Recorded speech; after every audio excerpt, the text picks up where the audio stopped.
As you know that हम लोग engineering mechanics को पढ़ रहे थे एंड हम लोग जो स्टार्ट किए थे वो हम लोग सबसे पहले देखे थे कि क्या होता है मेरा इंजीनियरिंग मैकेनिक्स, यानी इंट्रोडक्शन एंड फोर्स सिस्टम को स्टार्ट किए थे, राइट।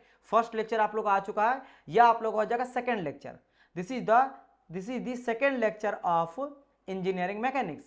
एंड आज के इस पर्टिकुलर लेक्चर में हम लोग मेनली बात करेंगे फोर्स सिस्टम के बारे में। प्रीवियस जो लेक्चर था या फिर बोल सकते हो जो हम लोग का फर्स्ट लेक्चर था उसमें मैंने आपको समझाया था कि इंजीनियरिंग मैकेनिक्स क्या होता है, इसका इंपॉर्टेंस क्या होता है, इसका क्लासिफिकेशन हम लोग कैसे करते हैं और क्लासिफिकेशन से कितने तरह का अदर सब्जेक्ट निकलता है और उसमें क्या क्या चीजें पढ़ते हैं, इन सभी के बारे में हम लोग समझे थे। तो चलिए आज जानते हैं हम लोग सेकंड लेक्चर में, और सेकंड लेक्चर में समझते हैं दैट मेरा फोर्स सिस्टम कितना इंपॉर्टेंस हो जाता है ना। ये सब मैं आप लोगों को बता रखा हूं, है ना, सारा क्लासिफिकेशन में आपको बता रखा हूं। अगर मैं आपको थोड़ा 1 मिनट में रिवीजन करवा दूं तो आप रिवीजन ऐसे कर सकते हो कि सर इंजीनियरिंग मैकेनिक्स जो है उसमें हम लोग is a part of physics, ये एक फिजिक्स का पार्ट होता है जिसमें हम लोग फोर्स और फोर्स के इफेक्ट के बारे में पढ़ते हैं। अब वो फोर्स जब लग रहा है तो जरूरी नहीं कि बॉडी मोशन करे, रेस्ट कंडीशन में तब भी हम लोग फोर्स का इफेक्ट के बारे में स्टडी कर सकते हैं, फोर्सेस के बारे में स्टडी कर सकते हैं, या जब फोर्स लगाएं उसका इफेक्ट मुझे जो देखने को मिलता है वेलोसिटी, स्पीड, एक्सेलरेशन, वो जो स्टडी करते हैं वो भी कर सकते हैं। और अगर मैं उसको और अलग तरीके से अगर डिफाइन कर सकता हूं तो ऐसे भी डिफाइन कर सकता हूं that mechanics comes under the study of body under the rest और इन मोशन। चाहे बॉडी मेरा रेस्ट कंडीशन में रहे या बॉडी मेरा मोशन कंडीशन में रहे, उसके बारे में जब हम लोग स्टडी करते हैं तो वो कहलाता है मेरा क्या, इंजीनियरिंग मैकेनिक्स। ठीक है, यस, अभी जस्ट क्लास स्टार्ट हुआ डियर, बस बता रहा हूं क्या पढ़ाई हुआ था।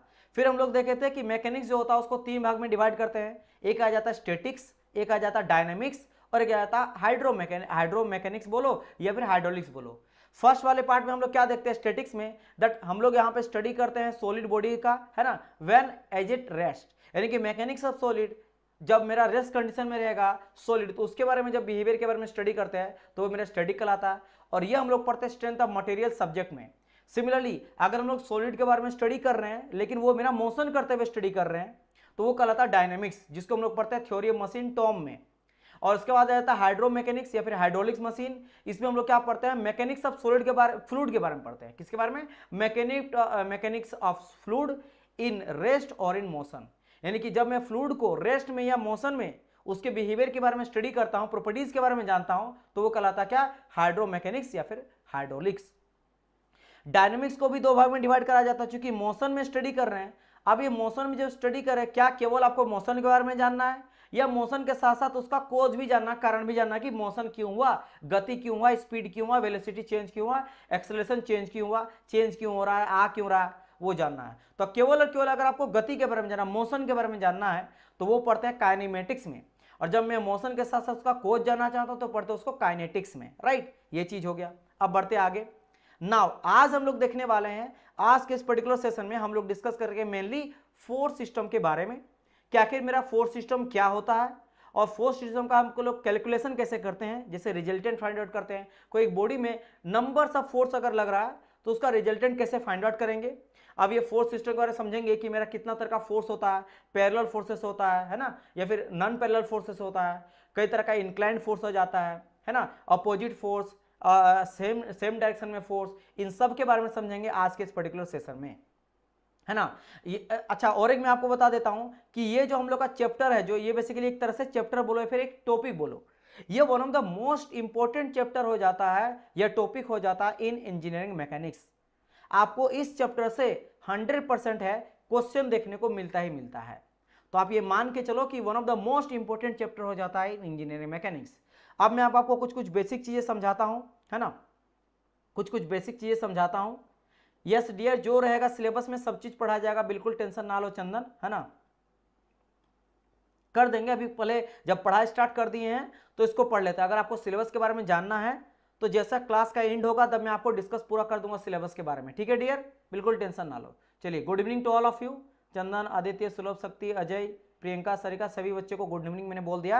अब चलिए थोड़ा सा पढ़ाई में फोकस करो, बाकी जो भी डाउट है, देखो मैं डाउट 2 ही टाइम पे लूंगा, या तो क्लास के स्टार्ट होने के टाइम पे या फिर स्टार्ट जब बंद हो जाएगा तब, बीच में केवल और केवल हम लोग स्टडी करेंगे, बाकी कोई बात नहीं करेंगे, ठीक है। चलिए देखो, मैं यहाँ पे क्या बात कर रहा हूँ कि बेसिक बेसिक चीजें, जैसे कि मान लेते हैं मेरा फोर्स वेक्टर है, तो ये मेरा पी रहा फोर्स वेक्टर है, जो इस डायरेक्शन में आ रहा है, क्योंकि यू नो दैट कि फोर्स जो होता है, अच्छा ये तो आपको पता है कि डायरेक्शन यहाँ पे क्यों लेके चलते हैं, बिकॉज फोर्स इज दो तरह का क्वांटिटी होता है, एक बोलते हैं स्केलर क्वांटिटी, एक बोलते हैं वेक्टर क्वांटिटी। तो फोर्स मेरा वेक्टर क्वांटिटी होता है। अब आपको ये भी नहीं याद है तो बहुत बुरा हाल है, लेकिन मैं फिर भी रिवीजन थोड़ा करा देता हूं। अगर आप लोग भूल गए हो तो याद आ जाएगा। एक हो जाता है मेरा स्केलर क्वांटिटी, है ना। अब यहाँ पे कुछ बच्चे जो तेज हैं वो मत बोल ले रहा सर मुझे पता है सर, आगे बढ़िए, टाइम वेस्ट हो रहा है। भाई आपको पता है, रिवीजन कर लो, ठीक है, 2 मिनट का टाइम है। एक हो जाता है वेक्टर क्वांटिटी, एक क्या हो जाता है मेरा वेक्टर क्वांटिटी। अब समझना, जब मैं बात करता हूं पे स्केलर क्वांटिटी का, तो स्केलर क्वांटिटी को डिफाइन करने के लिए केवल और केवल मैग्नीट्यूड का जरूरत पड़ता है। किसका जरूरत पड़ता है? ओनली और मैग्नीट्यूड। मैग्नीट्यूड क्या होता है? बेसिकली वैल्यू होता है, वैल्यू का जरूरत पड़ता है। अभी मैं आपको समझाऊंगा कैसे। और जब मैं बोलूंगा वेक्टर क्वांटिटी का, तो वेक्टर क्वांटिटी में आप लोग को मैग्नीट्यूड के साथ साथ डायरेक्शन का भी जरूरत पड़ता है, तभी जाकर उस चीज को डिफाइन कर सकते हो, अदरवाइज वो चीज डिफाइन ही नहीं होगा, आधा अधूरा रहेगा। आप बोलेंगे सर एग्जांपल बताइए, जैसे कि अगर मैं स्केलर क्वांटिटी का एग्जांपल आपको बताता हूं, जैसे हो गया आपका टाइम। क्या आ गया? टाइम आ गया। जैसे कि टेम्परेचर आ गया। क्या कभी भी आप तापमान बताने के लिए कि भाई इतना डिग्री सेल्सियस, आप बुखार चेक कर रहे हो तो आपने थर्मामीटर लिया और थर्मामीटर के थ्रू से आप बोल रहे हो कि मेरा मान लो 41 डिग्री सेल्सियस है, 50 डिग्री सेल्सियस है ना, 37 डिग्री सेल्सियस नॉर्मल टेम्परेचर रहता बॉडी का।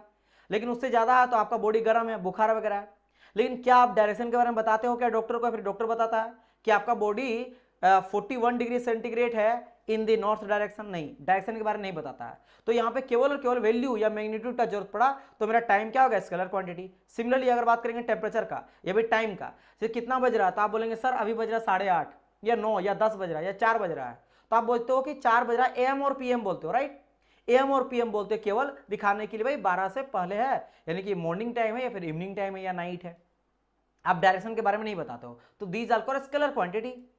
वहीं आ जाता है वेक्टर क्वांटिटी में, क्या कि वहां पे डायरेक्शन के बताए बिना वो चीज को आप डिफाइन ही नहीं कर सकते। जैसे कि आपका हो गया फोर्स। आप बोलेंगे, आप बहुत सारे स्टूडेंट बोलेंगे सर कैसे, तो मैं आपको बता रहा हूं। जैसे सपोज करो आप जा रहे हो, ये ट्रेन रहा, कोई ऐसा बच्चा नहीं जो ट्रेन नहीं जानता होगा, है ना। ये ट्रेन है और ट्रेन खड़ा है। एक मेरा आपके पास क्या है? कुली है। बहुत सारा सामान आप लेके जा रहे हो, तो कुली को आपने कहा कि भैया ये जो है ना मेरा मान लो ये 1 है, 2 है, 3 है, 4 है, 5 है। तो आप बोलोगे मेरा पहला बोगी में मेरा है, वहां पे मेरा फैमिली है, तो मैं लेके जा रहा हूँ बच्चा वगैरह को, आप सारा जो है सामान लेके चलाओ। वो बेचारा क्या किया, वो सुना कुछ एक बोले और वो सुना 5, तो वो ले जाके अभी 4 सुना, 4 में जाके धर दिया, रख दिया सारा ट्रॉली वगैरह, बैग वगैरह। आप पहली बात उसको पैसा दोगे क्या? है ना। आप बोलोगे एक तो आपने लेट करा दिया, ट्रेन निकल पड़ा और आप कहाँ जाके रख दिए। एक तो आप काम किए, उसको आप दूर की बात है, पैसा देने को दूर की बात है, आप उसको उल्टा डांटोगे। लेकिन मैं बोलूंगा क्या वो थका नहीं? क्या बिल्कुल काम किया, लेकिन उस काम का कोई वैल्यू नहीं हुआ। क्यों? फिजिक्स की दुनिया में इसको काम नहीं बोलेंगे। क्यों? डायरेक्शन बहुत इंपॉर्टेंट है, उस डायरेक्शन में वो काम नहीं किया, इसलिए आप फिजिक्स के भी बिहार पे उसको पैसा नहीं दिए। क्योंकि आप बोले कि भाई डायरेक्शन भी इंपॉर्टेंट है, आप बस ढो दिए, ढोने से थोड़ा ना होता है, आप कहीं और ले जाके चलोगे तो। अब भाई साहब मान लो इस तरह से आप कार चला रहे हो, है ना, और आपको कोई बोला जाए रिवर्स में, रिवर्स करना, पीछे आओ पीछे आओ पीछे आओ, क्योंकि आगे क्या है, आपका कार यहाँ पे खड़ा है, इस जगह पे कार खड़ा है ना, इस जगह पे आपका कार खड़ा है, और पीछे क्या है, पीछे आपका जगह है लेकिन आगे पूरा ढलान है या फिर मान लो गड्ढा है, तो आपको बोलना रिवर्स करना है। वो बच्चा अगर आगे कर दे कोई, तो पता चलेगा कार आपका खाई में गिर गया, तो भाई लाखों करोड़ों का गाड़ी आपका तो गया धीरे, है ना। यानी कि आपको बहुत इंपॉर्टेंट है डायरेक्शन जानना, कि भाई फोर्स तो लगा रहे हैं हम, धक्का दे रहे, किधर धक्का देना ये भी इंपॉर्टेंट है।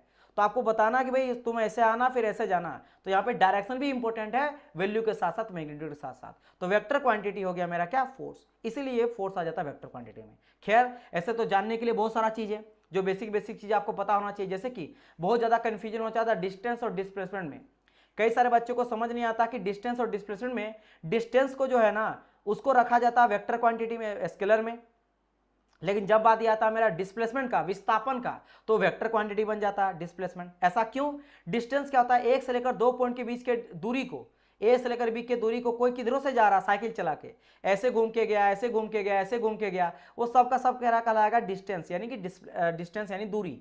तो दूरी हो जाता है स्केलर क्वांटिटी, उसके लिए सिर्फ मैग्नीट्यूड चाहिए, कितना किलोमीटर गया, 10 किलोमीटर, 4 किलोमीटर, 2.5 किलोमीटर, जितना गया। लेकिन जब मैं बात करता हूं यहाँ पे डिस्प्लेसमेंट का, तो डिस्प्लेसमेंट होता है shortest distance between the 2 points. जो मेरा सबसे शॉर्टेस्ट डिस्टेंस होता है 2 पॉइंट क्या, उसके लिए आपको बिल्कुल स्ट्रेट चलोगे तब जाके आपको शॉर्टेस्ट डिस्टेंस मिलेगा, तो वो हो जाता है डिस्प्लेसमेंट। तो सारा का सारा यहाँ जो है ना सब का सब डिस्टेंस हो सकता है, लेकिन डिस्प्लेसमेंट केवल एक होता है, हर डिस्प्लेसमेंट को डिस्टेंस नहीं बोल सकते हैं, है ना। हर डिस्प्लेसमेंट को आप डिस्टेंस बोल सकते हो, लेकिन हर डिस्टेंस को आप डिस्प्लेसमेंट नहीं बोल सकते हो, ये सही है, ठीक है, समझ गए।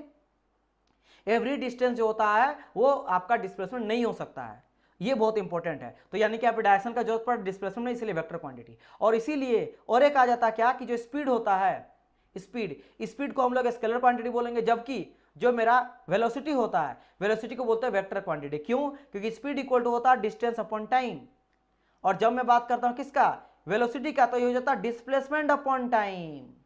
अब दोनों का जो यूनिट होता है वो मीटर पर सेकंड ही होता है, लेकिन मीटर पर सेकंड में अंतर यह है कि मेरा डिस्टेंस से बना है स्पीड, इसलिए मेरा वेक्टर स्केलर क्वांटिटी बन गया।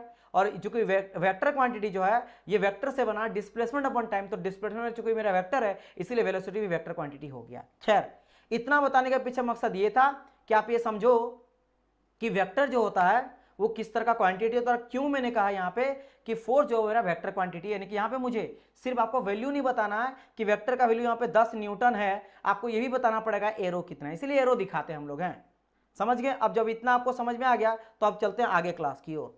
तो यहाँ पे मैं क्या बोल देता हूँ कि ये रहा एक वेक्टर क्वांटिटी जो कि मान लो V1 है, सबसे क्वांटिटी है 10 20 50 60, वो बात की बात है, फिलहाल हम मानते हैं। और दूसरा एक मेरा वेक्टर क्वांटिटी है ना, जो मेरा है V2, ये भी समथिंग क्वांटिटी है।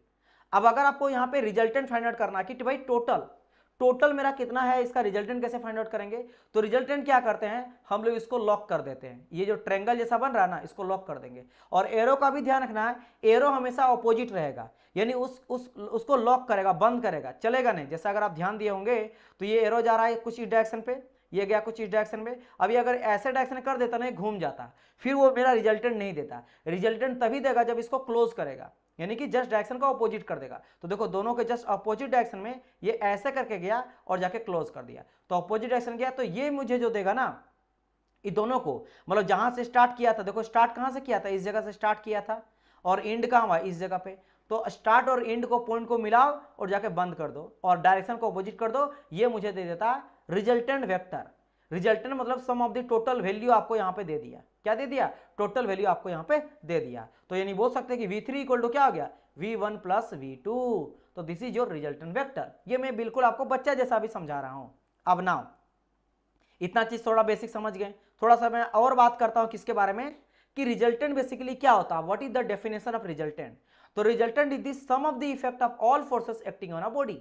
एक कोई बॉडी है ना, जैसे मान लो ये देख रहा है ना, एक बच्चा यहाँ धकेल रहा है ना, ये धकेल रहा है, अभी धकेल रहा है, तो इसमें कितना तरह का फोर्स लगाया जा रहा है, इन सबको जब हम लोग कैलकुलेट करते हैं, मान लो यहाँ पे एक ही फोर्स लग रहा है, मान लो इधर से भी कोई धक्का लगाता है, इधर से कोई धक्का लगाता है, इधर से धक्का लगाता है, तो इस टोटल रिजल्टेंट जो हम लोग लेंगे, है ना। अब मान लो ये 10 लगा रहा है इधर से, इधर लगा रहा है 20, तो बेसिकली बात है दोनों तरफ से 10 तो माइनस हो जाएगा, 10 बचेगा इधर से वाला, है ना। ये सब की कहानी है, मतलब जो भी है वो सब चीज हम लोग समझेंगे। एक सेकंड, बार बार आगे क्यों हो जा रहा पेज। तो कहने का मतलब ये है कि जब मैं क्या करता हूं, किसी भी एक बॉडी में जितने भी फोर्स मेरा लग रहा है, इफेक्ट ऑफ ऑल फोर्सेस, सारे फोर्स को जब हम लोग कैलकुलेट करते हैं तो वो मेरा रिजल्टेंट देता है। समेशन बोल सकते हो जोड़ के, है ना, कि भाई मंथली आप कितना कमाते हो, तो कोई मान लो वेज के बेसिस में कमाता है, डेली बेसिस में कमाता है, तो कभी वो कमाया 1000, कभी 500, कभी 10, कभी है, तो पूरा महीना में टोटल को जोड़ के जो बोलता है ना, ये मेरा रिजल्टेंट हुआ, मेरा सैलरी, है ना, उस तरह से आप बोल सकते हो। चलिए ये चीज हो गया। अब जब मैं रिजल्टेंट यहाँ पे फाइंड आउट करता हूं, तो रिजल्टेंट कई तरह का फोर्सेस होता है, सबके लिए अलग अलग तरह का रिजल्टेंट को फाइंड आउट करते हैं। जैसे कि हो सकता है वो मेरा फोर्सेस पैरेलल फोर्सेस रहे, या फिर हो सकता है वो पैरेलल फोर्सेस मेरा ना रहे। तो जब मैं यहाँ पे बात करता हूँ किसके बारे में, पैरेलल फोर्स के बारे में।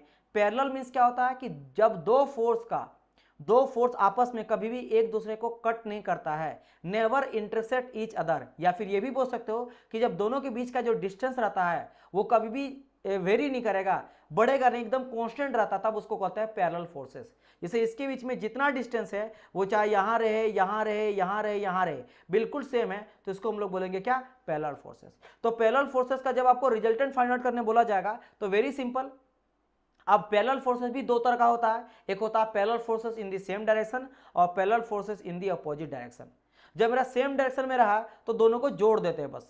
जैसे देखो ये मेरा P फोर्स इधर लग रहा है और Q फोर्स भी इधर लग रहा है, तो R जो रिजल्टेंट मेरा होगा P प्लस Q कर देंगे, बात आपका बन गया।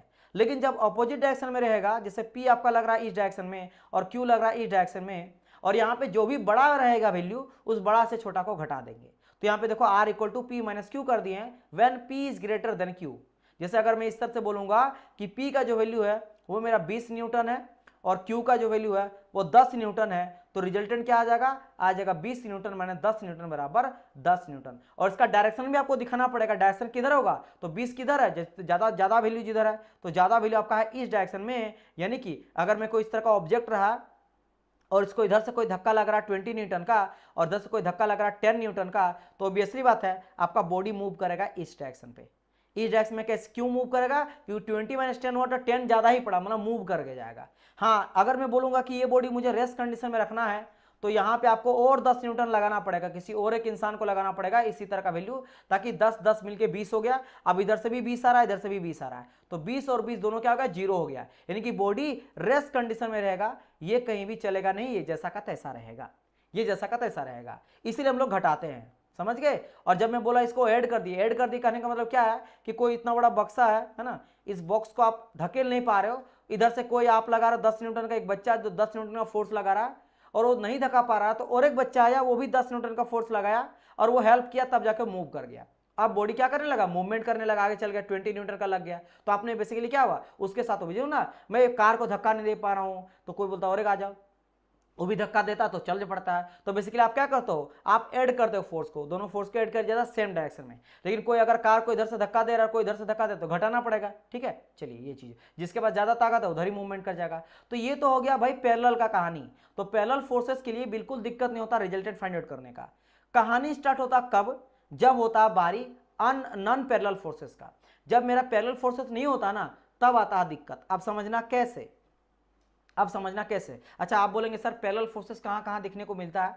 जैसे देखो, आप कोई चीज को रस्सा से आगे खींच रहे हो या पीछे खींच रहे हो, है ना, तो जब इस तरह करके धक्का लगाते हैं, स्ट्रेट लगाते हैं, तो वो तो हो जाता है मेरा पैरेलल फोर्सेस। लेकिन जब मैं बात करूं नॉन पैरेलल फोर्सेस का, तो देखो रस्सा लगा के लगाते एक एंगल पे लग रहा है, यहाँ पे हॉरिजॉन्टल लेंगे और ये रस्सा कुछ ऐसे एंगल पे जा रहा है, तो यहाँ पे समथिंग एक थीटा आएगा, समथिंग थीटा आएगा। अब यहाँ पे एक ये मान लेते हैं ये एक पी फोर्स है ना, और ये मेरा क्यू फोर्स है। अब देखो पी एंड पी क्यू जो फोर्स है वो एक एंगल पे है, ये पैरेलल नहीं है, तो इसीलिए इसको कहा जाता है non parallel forces. Non parallel forces हमेशा कहीं ना कहीं एक दूसरे को अपने आप को इंटरसेक्ट करेगा, या फिर आप बोल सकते हो जब कुछ ना कुछ एंगल आपको रहेगा दो फोर्सेस के बीच में, तो वो मेरा कहलाता है क्या, नॉन पैरेलल फोर्सेस। क्या कहलाता है, नॉन पैरेलल फोर्सेस। और आपका दिक्कत स्टार्ट होता है यहीं से कि सर नॉन पैरेलल फोर्सेस का हम लोग ऐसा नहीं कर सकते हैं कि sir r equal to p plus q कर दिए, कहानी खत्म। नहीं, ये पॉसिबल नहीं है। ऐसा अगर करोगे तो आपका गलत हो जाएगा। यहां पे फिर आप लोगों को कई तरह का लॉ का यूज करना पड़ेगा, लॉ लगाना पड़ता है। जैसे को रस्सा से आपको यहाँ पे बाल्टी खींचा जाता कुएं से, वेल से, ये भी आप एंगल सर्टेन एंगल पे लग रहा है, कार को धक्का लगा रहा है, तो ये फिर आपका पैरेलल फोर्सेस हो गया।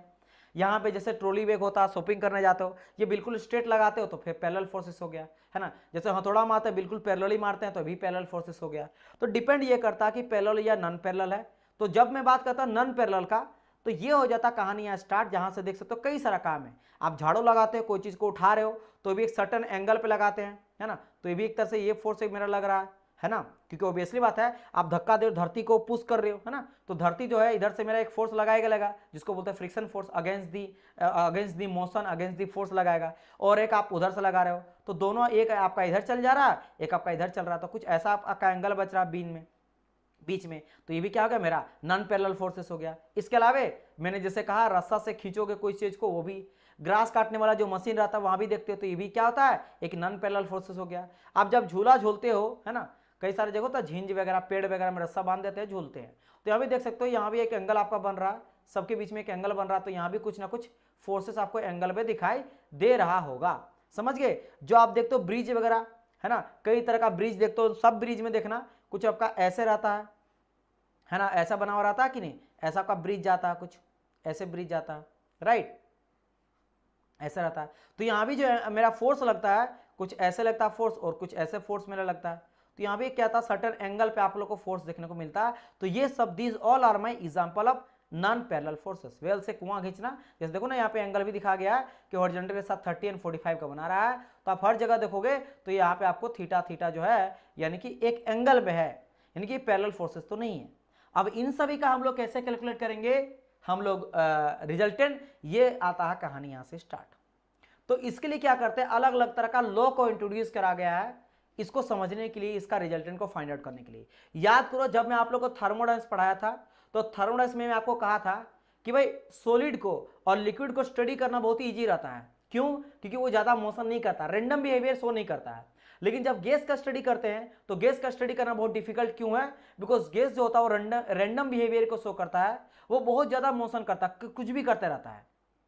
तब क्या करते हैं? तब वो लोग अलग अलग लॉ दिया गया उसको समझने के लिए, ताकि उसको समझा जाए कि गैस का बिहेवियर कैसा है। आइडियल गैस किसको बोलेंगे, रियल गैस के। अब भाई जो थियोरेटिकली ले रहे हैं उसको आइडियल बोल देते हैं, जो प्रैक्टिकली होता है एक्सपेरिमेंट के थ्रू रियल गैस होता है, और कई तरह का लॉ को इंट्रोड्यूस किया गया था। सेम कहानी है कि जब हम लोग कोई भी लेते हैं इस तरह का कोई पैरेलल फोर्सेस को लेते हैं, है ना, तो उसको निकालना बहुत ईजी हो जाता है। लेकिन जब नॉन पैरेलल फोर्सेस का बात आता है तो उसके लिए लॉ को इंट्रोड्यूस किया गया है। अभी कई तरह का लॉ देखते हो, इसमें लेमिस थ्योरम आप पढ़ोगे, है ना, पैरेललोग्राम लॉ ऑफ फोर्सेस पढ़ोगे, है ना, और कई तरह का हम लोग ट्रायंगल लॉ ऑफ फोर्सेस पढ़ते हैं, है ना, और बहुत सारा के बात करेंगे अभी, प्रिंसिपल ऑफ ट्रांसमिसिबिलिटी और कई तरह का चीज आएगा। ये सब का सब जो है बेसिकली आपको नॉन पैरेलल फोर्सेस को सिंप्लीफाई करने का तरीका है, उसको रिजल्टेंट फाइंड आउट करने का तरीका होता है। तो one of the most important जो आप लोग के लिए एक लॉ है जिसको कहा जाता है पैरेललोग्राम लॉ ऑफ फोर्सेस।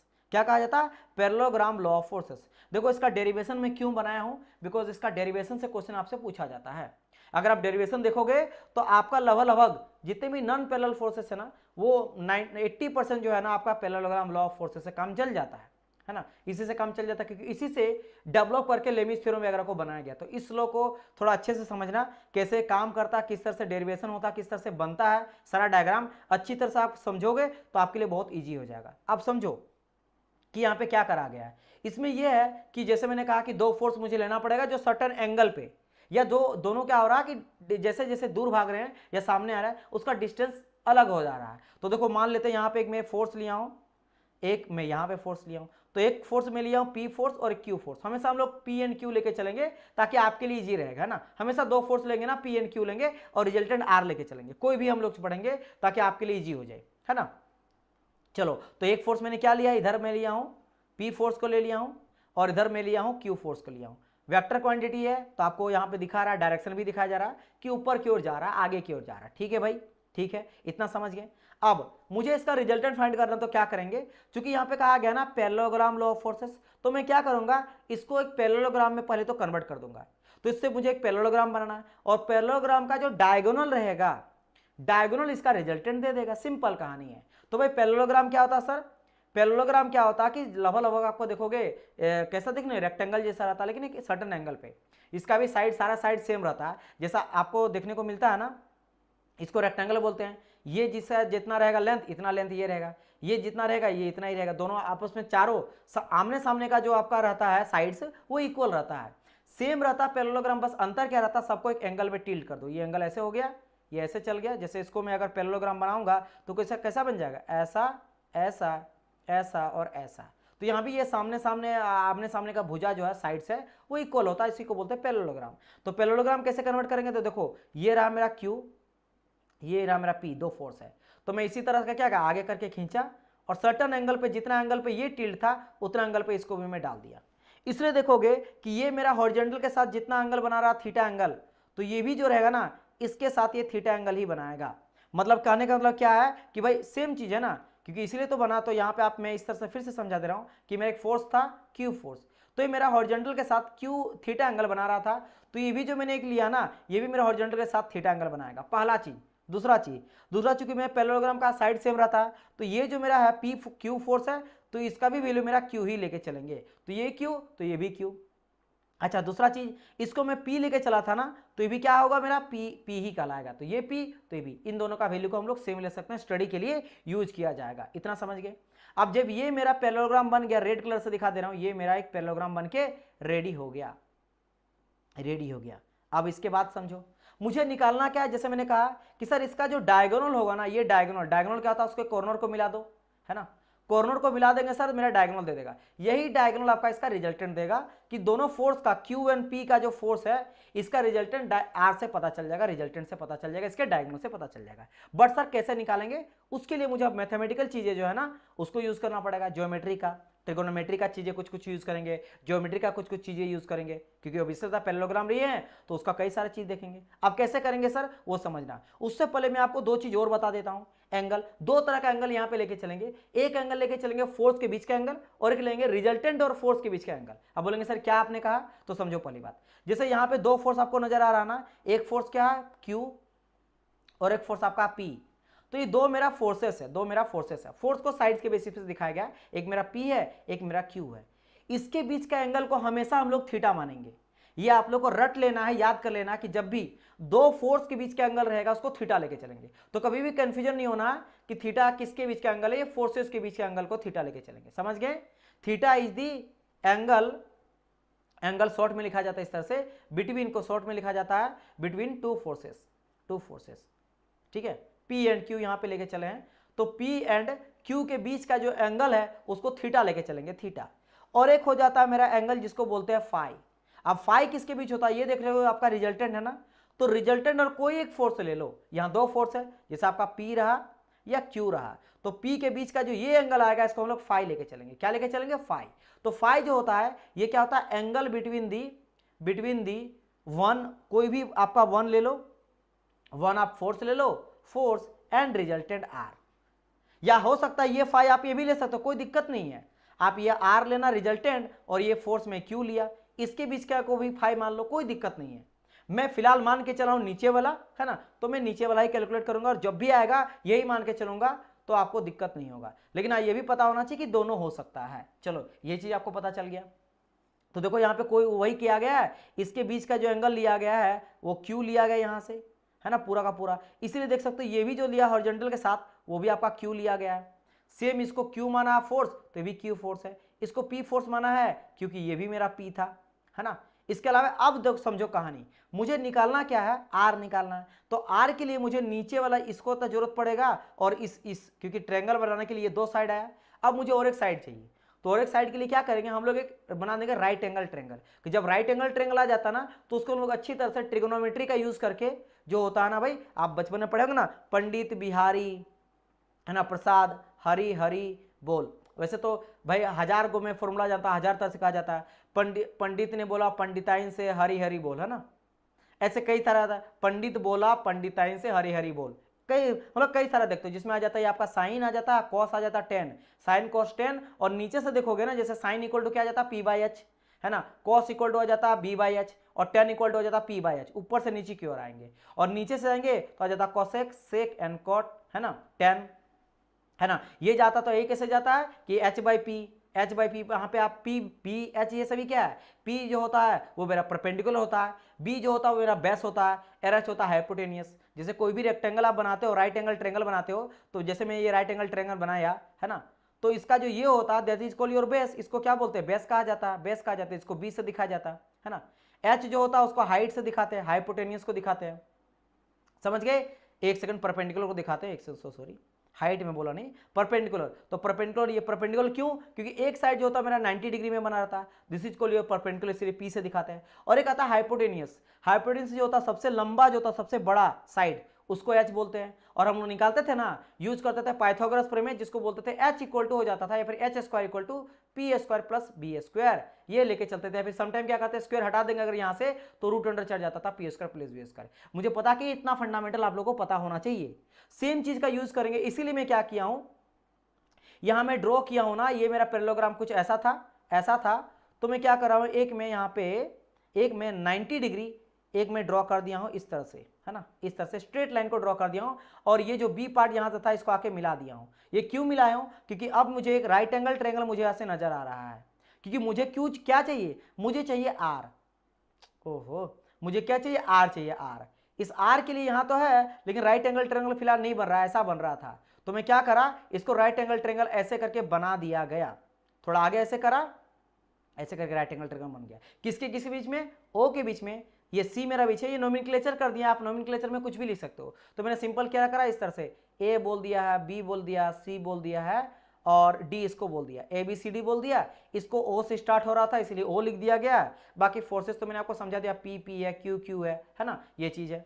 चलो, और ये राइट एंगल ट्रायंगल मुझे मिल गया, और यहाँ पे क्या लिख दिया गया कि ए ओ है इक्वल टू बी सी। अब देखो यहाँ पे बी सी क्या है, बी और सी देखो, ये आपका बी सी, और बी सी इक्वल टू ए हो। कुछ नहीं, ये बोल रहा कि पी जो क्यू आपका है ना वेक्टर, वो यहाँ भी क्यू के बराबर है, जो मैं आपको बताया था कि दोनों साइड आपका बराबर रहेगा। जब इतना आपको पूरा फिगर समझ में आ गया, अब डायरेक्ट यूज करते हैं क्या, ट्रेंगल उठाते हैं हम लोग ओसीडी का। ओसीडी ट्रेंगल कौन सा सर, ये रहा सर, ओ से लेकर सी तक और डी तक, ये रहा OCD which is a right angle triangle. और यहाँ पर हम लोग यूज करेंगे पाइथागोरस थ्योरम। और पाइथागोरस थ्योरम के लिए मुझे चाहिए क्या, रिजल्टेंट आर। आर बोले तो ओ और सी, तो ओ सी स्क्वायर इक्वल टू क्या आ जाएगा, बेस का प्लस हाइपोटेन्यूज आपका परपेंडिकुलर का। तो यहाँ पे क्या आ जाएगा, बेस क्या है मेरा ओ और डी, तो ओ डी का स्क्वायर और प्लस सी डी है ना, that is equal to perpendicular, तो सी डी का स्क्वायर। इतना समझ गए, ठीक है। अब इसको मैं धीरे धीरे क्या करूंगा, कन्वर्ट करूंगा डाटा में। अब मैं देखो यहाँ क्या करता हूं, अब देखो जो ओसी है ना, ओसी स्क्वायर इसको आर बोल सकते हैं बिकॉज बेसिकली रिजल्टेंट ही है। तो आर का स्क्वायर इक्वल टू, अब देखो यहाँ पे ओडी इक्वल टू क्या लिख सकते हो, एक एक करके ध्यान दो, आपको सब समझ में आ जाएगा। सर ये ओडी क्या है, तो ओ से लेकर डी तक, देखो ओ से लेकर डी तक, ओ से लेकर डी तक जाओगे तो क्या आ रहा, ओ से लेकर बी और प्लस बी से लेकर डी। तो मैं बोल सकता हूं ना कि O D equal to O B plus B D. देखो ओ से लेकर बी और बी से लेकर D, O B plus B D मिलकर पूरा का पूरा ओडी बना है, समझ गए। ओडी किससे मिलके बना है, ओबी प्लस बीडी मिलके, तो ओबी प्लस बीडी का स्क्वायर कर दिया, ओडी के जगह में इतना बड़ा आ गया। और बाकी अब बात करेंगे सीडी कहां से आया सर, देखो सीडी ध्यान दो, यहां जब मैं इस तरह से खींचा ना, तो यहां पे भी एक ट्रेंगल मेरा बन गया, राइट एंगल ट्रेंगल यहां भी बन के रेडी आ गया। ये छोटा सा ट्रेंगल जो बना था मेरा किसके, एकदम हट के मैंने बनाया। जैसे आपका ये रहा मेरा क्या था, ये मेरा पैरेललोग्राम था, तो पैरेललोग्राम में जैसे मैं एक यहां से एक राइट एंगल ट्रेंगल खींचने के लिए ड्रॉ करा, तो ये देख सकते हो ये मेरा छोटा सा ट्रेंगल बन गया। यहीं से वैल्यू निकालेंगे किसका, यहीं से वैल्यू निकालेंगे हम लोग सीडी का। तो ये जो सीडी है ना, ये देख सकते हो सीडी आपका यहां से लेकर यहां तक है। अब मैं इस ट्रेंगल को उठा के क्या करता हूं, यहां पे डाल देता हूं। तो ये देखो यहाँ पे क्या है, नोमेनक्लेचर सी है, बी है और डी है। तो देखो यहाँ पे सी है, यहाँ बी है और डी है, राइट। अच्छा, आपको ये पता कि जो भी थीटा लिया जाता है, थीटा के सामने वाला एंगल क्या आ जाता है, सामने वाला जो साइड होता है उसको परपेंडिकुलर बोलते हैं। तो इसके सामने वाला परपेंडिकुलर हो गया, ये हाइपोटेनियस हो गया, ये मेरा बेस हो गया। तो कुछ मेरा इस तरह से ट्रेंगल मेरा ऐसा मिला है ना। तो ये सी है, ये डी है और ये बी है, ये परपेंडिकुलर हो गया, ये बेस हो गया, हाइपोटेनियस हो गया, और ये थीटा है। तो यहां से सिंबल निकाल सकते हैं, साइन थीटा इक्वल टू क्या होता है, वही मैंने अभी कहानी बताया ना, कि पंडित बिहारी प्रसाद हरि हरि बोल, तो पी बाई एच, यानी कि परपेंडिकुलर अपन हाइपोटेनियस। तो परपेंडिकुलर यहाँ पे क्या है, ये वाला पी है, तो पी इक्वल टू क्या, सी एन डी, तो सी डी ऊपर में आ गया, साइन थीटा इक्वल टू बटा क्या, बेस, और बेस के जगह में क्या, बेस के जगह में बी एन डी, देखो बी डी, तो नीचे में बेस और परपेंडिकुलर क्या, सी डी है, तो देखो सी डी अपन बी सी, क्या गया, सी डी अपन बी सी। तो यहाँ पे मैं सी डी, चूंकि मुझे सी डी निकालना है, तो सी डी इक्वल टू क्या आ जाएगा, B C into sine theta. और बी और सी क्या, देखो ध्यान से, ये रहा मेरा बी और सी, तो बी और सी क्या है, क्योंकि आपको पता बी और सी आपका ए ओ के बराबर है, जो कि क्यू आपका वेक्टर है, तो क्यू वेक्टर लिख सकते हैं। तो देखो बी सी के जगह में क्यू यहाँ पे लिख दिया गया। तो कुल मिला के क्या समझ आया कि C D equal to Q sine theta आ गया, क्या आया, क्यू साइन थीटा। तो C D equal to Q square sine theta square, Q square है तो दोनों का स्क्वायर लग गया, ये चीज आ गया। तो इस लाइन तक समझ गए हैं बस, और 2 लाइन समझना, देन आपका पूरी तरह से क्लियर हो जाएगा और आगे आपको और बेहतर तरीके से समझ आएगा। अब समझना, एक चीज निकल गया, ये चीज को सेम मेंशन यहाँ नीचे कर दिया गया। अब देखो ओ बी है, तो ओ से लेकर बी को यहाँ पे पी वेक्टर है, यहाँ पे पी वेक्टर है, तो ओ बी को यहाँ पे पी वेक्टर से लिख दिया गया। अब बचा बी डी, तो देखो जैसे यहाँ पे था ना, यहाँ पे सी डी, तो यहाँ का नीचे है बी डी बेस वाला, तो बेस को भी तो निकाल सकते हैं, बेस को भी तो निकाल सकते हैं। अब बेस को निकालने का क्या तरीका है भाई, cos थीटा वैल्यू पुट कर दो, क्यों, क्योंकि जब मैं बात करता साइन थीटा का, तो साइन थीटा इक्वल टू क्या जानता है, पी यानी परपेंडिकुलर अपॉन बेस, है ना, P sorry perpendicular upon hypotenuse. लेकिन जब बात करेंगे cos थीटा का, तो cos इक्वल टू क्या आ जाता है, बी बाई एच, तो बी बाई एच, तो बेस यहाँ पे आया ना, तो इसको लेके चलेंगे तो सेम चीज है। तो इसके लिए बेस क्या आ जाएगा, तो ऊपर में आपको पता है ये हम लोग लिए थे परपेंडिकुलर, नीचे लिए थे बेस, तो बेस यानी बी डी, देखो बी डी है ना, अपन एच, एच क्या, एच मेरा ये है, बी एन सी है, तो बी एन सी, तो ये आ गया मेरा क्या, इसका इक्वल। तो ये छोटा ट्रेंगल से दोनों निकाले हैं, चाहे मैं साइन थीटा बात करूंगा या कॉस थीटा का बात करूंगा। तो यहाँ पे बी डी अपन, और मुझे चाहिए क्या, बी डी, तो बी डी इक्वल टू क्या आ जाएगा, B C into cos theta, और फिर से वही बी सी अभी हम लोग लिए थे कि बी एन सी क्या है, बी और सी जो है, ये मेरा बी सी जो है वो आपका क्यू है वेक्टर, तो क्यू वैल्यू पुट कर दिया, तो क्यू आ गया कॉस थीटा। तो बी डी इक्वल टू क्या निकल गया मेरे यहाँ पे, बी डी इक्वल टू निकला cos theta, Q cos theta, तो देखो बी डी इक्वल टू आ गया क्यू कॉस थीटा। बाकी सबका कहानी से मैं पहले में पी समझा दिया, तो P plus Q cos theta का होल स्क्वायर और क्यू इसका साइन थीटा आ गया। अब इतना जब आ गया ना, तो बस खेल खत्म। अब आपका सारा जो है ना, जो आपने मेहनत किया, अब आपका रंग लाएगा, सॉरी, अब आपको रंग आएगा कैसे, देखो सिंपल, ये आपका है ए प्लस बी का होल स्क्वायर, और आपको पता है कि ए प्लस बी का होल स्क्वायर क्या आ जाता है सर, होता है a square plus B square plus 2ab। तो बस उसी चीज को ब्रेक डाउन कर दिया गया। देखो यहाँ पे p square a square plus B square Q square plus cos square theta आ गया, b square plus 2 into a b, तो देखो पी क्यू कॉस थीटा तो आ गया ना, और बाकी क्यू स्क्वायर साइन थीटा को क्यू स्क्वायर साइन थीटा लिख दिया गया। इसके बाद अगर ध्यान से देखोगे तो आपको ये पता चलेगा कि यहाँ भी सर कॉस स्क्वायर थीटा है और यहाँ सर साइन स्क्वायर थीटा है, और मुझे पता है कि सर मैं sine square theta plus cos square theta equal to होता है मेरा क्या 1 होता है। अगर ट्रिग्नोमेट्री पढ़े हो तो आपको पता है sine theta plus sine square theta plus cos square theta equal to 1 हो जाता है। तो यहां से मैं क्या करूंगा, इन दोनों को पहली बात तो कॉमन लूंगा, है ना, इसको और इसको कॉमन लूंगा, तो क्यू स्क्वायर को कॉमन में रख दिया गया, अंदर अंदर में रख दिया गया sign square theta plus cos square theta, और इसका वैल्यू पूरी तरह से कट के 1 आ गया। तो बचेगा क्या, पी स्क्वायर से पी स्क्वायर बचा, क्यू स्क्वायर से क्यू स्क्वायर बचा, और यहाँ पे 2pq cos थीटा बचा, तो 2pq cos थीटा बचा। This is the resultant of this vector, two vector q and p। तो q एंड p वेक्टर का जो q और p वेक्टर है इसका जो मुझे रिजल्टेंट मिला, क्योंकि r basically nothing but the resultant, तो r इक्वल टू जो मिला मुझे r square equal to, square को हटाने के लिए रूट अंडर चढ़ा देंगे, तो रूट अंडर फाइनल जो मुझे मिला वो क्या मिला कि root under P square plus Q square plus 2pq cos theta. तो ये आप लोगों को ना अधिकतर जगहों पे काम आएगा, जब भी कोई आप देखोगे कोई भी किसी भी एंगल में इस तरह से दो फोर्स दे दिया है पी एंड क्यू, और आपको बोलेगा कि बताइए इसका वैल्यू 10 है इसका वैल्यू 20 है, तो रिजल्टेंट बोलो, आप आराम से इसका यूज कर लेना, आपका कम बन जाएगा। थीटा का वैल्यू एंगल के बीच का थीटा एंगल दे देगा, मतलब 30 एंगल दिया, तो यहाँ पे थीटा का वैल्यू पुट कर लेना। थीटा क्या आपको याद रखना है, फाई नहीं है, theta is the angle between the two forces, और पी और क्यू क्या दो अलग अलग फोर्सेस में रहा है। क्लियर, चलो ये चीज यहाँ पे समझ गए होंगे आप लोग।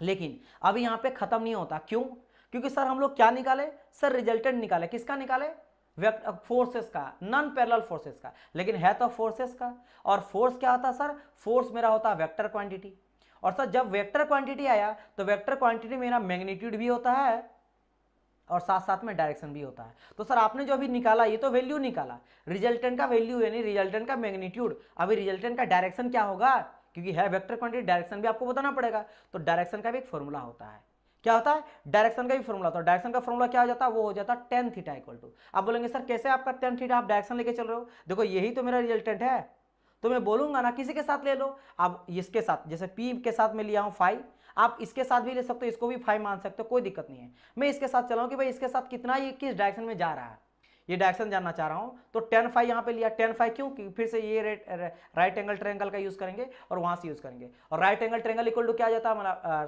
tan थीटा इक्वल टू, जैसे मैंने अभी याद करवाया आपको, पंडित बिहारी प्रसाद हरि हरि बोल, या पंडित बोला पंडिताइन से हरि हरि बोल, बोल नीचे में बोल आएगा, यानी पी वाई, पी क्या होता है sir, that is equal to tan theta equal to, तो सर p इक्वल टू वही सबको जो पता है परपेंडिकुलर सर, और b सर बेस, तो इसके लिए परपेंडिकुलर क्या होता है, सामने वाला हमेशा परपेंडिकुलर होता है, यानी सी एंड डी, तो देखो सी डी ऊपर में है, और सर बेस बेस क्या है, ओ एंड डी, तो ओ डी, तो सी डी बटा ओ डी आ गया। अच्छा आपको ये भी पता है कि सर मैं ये जो ओ डी लिखा हूँ, ओ से लेकर डी, ये मेरा क्या O B plus B D से बना है, तो O B plus B D से बना है, पता है ना, बिल्कुल सर ये चीज मुझे पता है। और आपको ये भी पता है कि O B equal to sir मेरा पी वेक्टर है, तो इसके जगह मैं पी वेक्टर लिख सकता हूँ, बिल्कुल लिख सकता हूँ। और बीडी का अगर बात करें बीडी, तो बीडी हम लोग निकाल चुके, ये सकते हो BD equal to Q cos theta, तो यहाँ पे आ गया क्यू कॉस थीटा।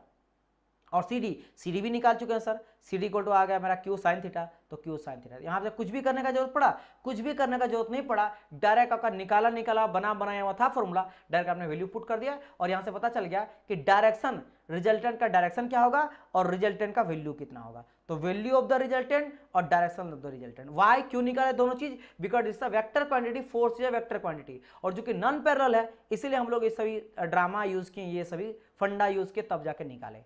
बताइए क्या यहां तक चीजें आपको समझ आया। One of the most important ये डेरिवेशन आपका होता है जहां से क्वेश्चन बहुत पूछा जाता है। अभी आपको समझ आएगा, डोंट वरी, अभी आपको समझाएंगे आगे वाले पेज पे इसका क्या यूटिलाइजेशन है और कहां कहां पूछा जाता है। एक बार आप लोग बोलो कि क्या इतना चीज आपको समझ में आया या नहीं।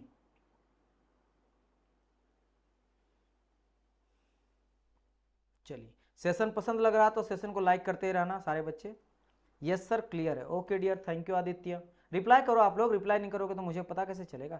और हाँ कोई दिक्कत है तो आप मेरे से पूछना भी, है ना, ऐसा कोई बात नहीं कि आप मेरे से पूछना नहीं, कोई दिक्कत होगा यू कैन आस्क मी, है ना, लेकिन क्लियर है तो आप मेरे को वो भी बोलो, अगर दिक्कत है तब भी मेरे को बोलो, जब तक बोलोगे नहीं मुझे पता नहीं चलेगा।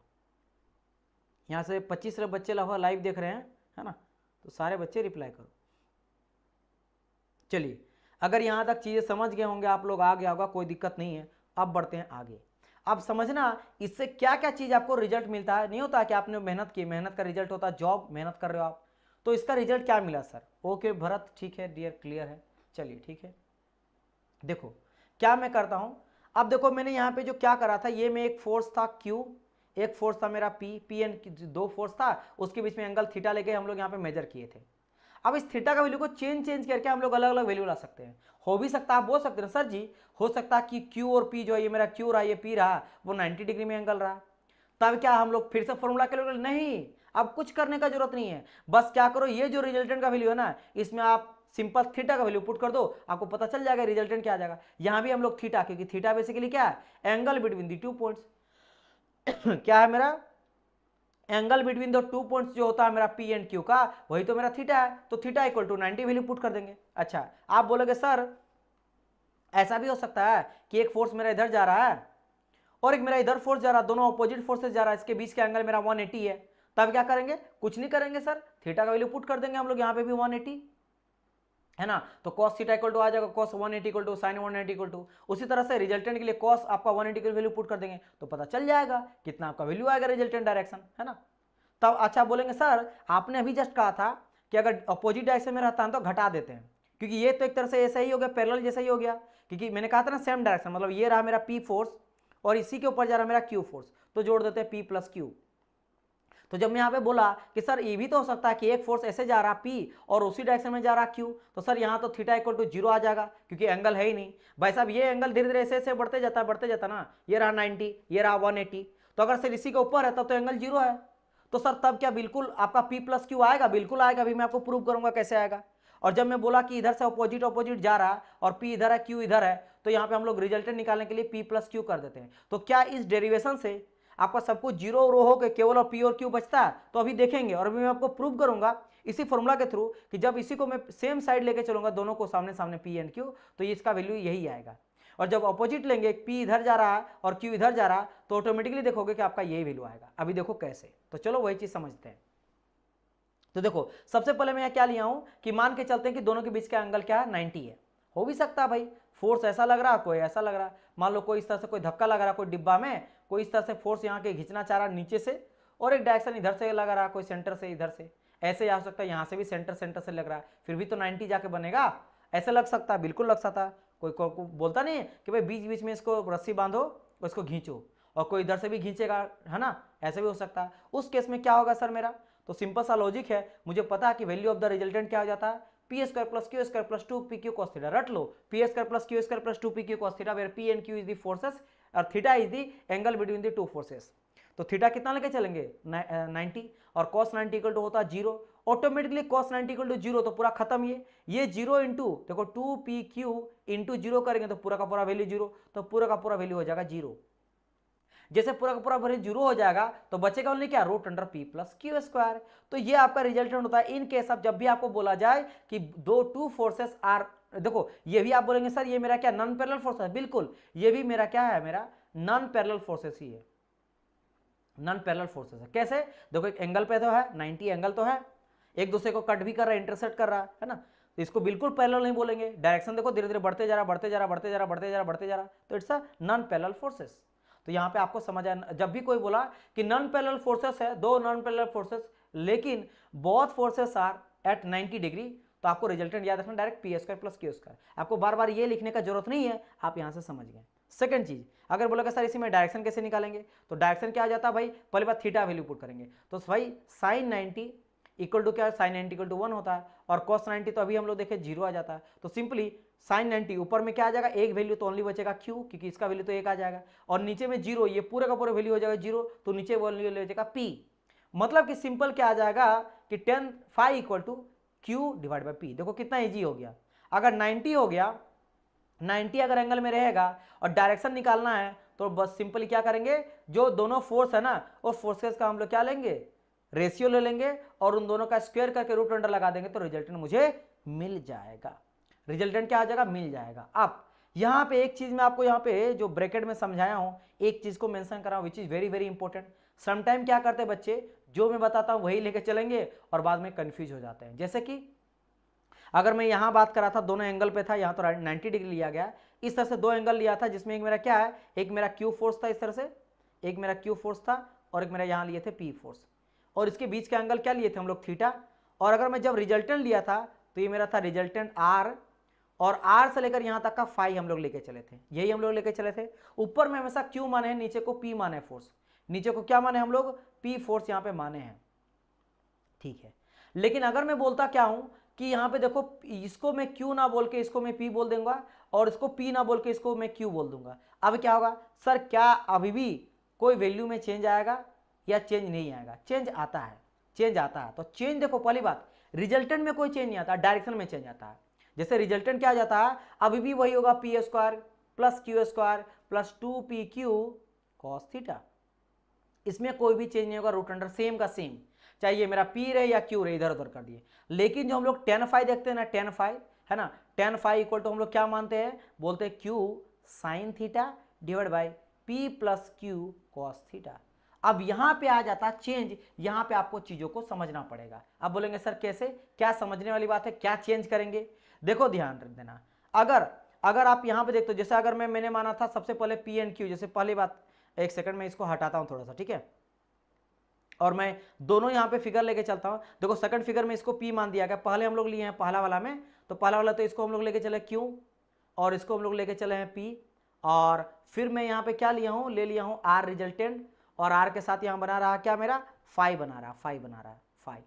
ध्यान समझना कि, और इसके लिए क्या फॉर्मूला आ जाता है सर, यही tan फाई इक्वल टू हम लोग लिखते थे Q साइन थीटा, यहाँ देखो ना लिखा हुआ है, और plus P plus Q cos theta. बस मैं आपको ट्रिक समझा रहा हूँ, है ना, ये चीज याद रख जाओगे तो बिल्कुल दिक्कत नहीं होगा, पी लो या क्यू लो। अब देखो सिंपल क्या कर रहा हूँ, क्यू के जगह में मैं इसको पी मान लिया हूँ, और ये जो मेरा पी है, पी के जगह में इसको क्यू मान लिया, बस यहाँ पे वेक्टर को चेंज कर दिया, फोर्स वेक्टर को वैल्यू को, फोर्स वैल्यू को चेंज कर दिया गया। अब इस केस में देखो रिजल्टेंट तो आपका सेम आएगा, डायरेक्शन देखो, डायरेक्शन क्या आ गया इस बारी, अगर मैं डायरेक्शन लिखता हूँ हाईलाइटर से, जस्ट अ मिनट, तो क्या लिखूंगा इस बारी जो tan फाई आया है, तो tan फाई के जगह में देखो p आ गया साइन थीटा, समझना p साइन थीटा, और यहाँ पे आ गया q plus p cos theta.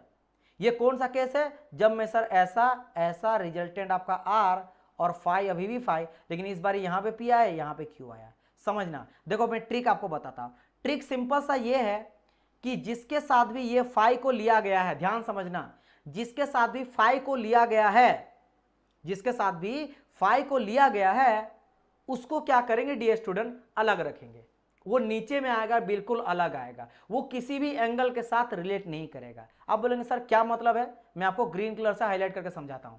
याद करो यहां पे पहला वाला देखो, फर्स्ट केस, यहां पे मेरा जो रिजल्टेंट है वो किसके साथ फाई एंगल लेके चले हैं सर, पी के साथ लेके चले, पी के साथ लेके चले हैं ना, ठीक है, पी के साथ लेके, पी देखो बेचारा बिल्कुल सेपरेट है, पी जो है ना वो क्या है, पूरी तरह से सेपरेट है, देखो पी को अलग रख दिया गया।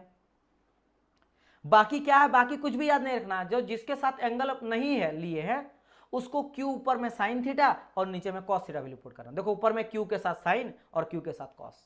अब देखो यहां आ जाओ, इस वाले फिगर में आ जाओ, सेकंड वाला में, सेकंड वाले में देखो फाई किसके साथ लिया गया है, तो बोलेंगे सर क्यू के साथ, तो क्यू को क्या करना, सेपरेट रखना है, तो देखो क्यू को यहां पे सेपरेट रखा गया है ना, क्यू को सेपरेट रखा, क्यू के साथ फाई लिया गया है, और जिसके साथ कोई रिलेशन नहीं है, कोई संबंध नहीं है, उस बेचारा को थोड़ा मतलब नहीं होता है कि जिसके साथ आप रहते हो, जिसका कोई नहीं होता कि मैं इसका दोस्त हूं, तो मैं दोस्त हूं तो इसको भाई एकदम कम से कम झंझट दूंगा, मैं तुम्हारा सब चीज में हेल्प करूंगा, और किसी का दोस्त नहीं रहता है कोई, तो उसको बहुत लोचा उठाना पड़ता है। तो देखो पी बेचारा अकेले पड़ा हुआ है, तो पी के साथ ऊपर में साइन चिपक गया है, पीछे में कॉस चिपक गया, समझ गए। तो जैसे आता है ना साइन कॉस टेन, पहले साइन आता है फिर कॉस आता है, तो पहले समझना कि साइन आता है फिर सर मेरा कॉस आता है, तो पहले पी के साथ साइन ऊपर में रख देना और नीचे में पी के साथ कॉस रख लेना, समझ गए।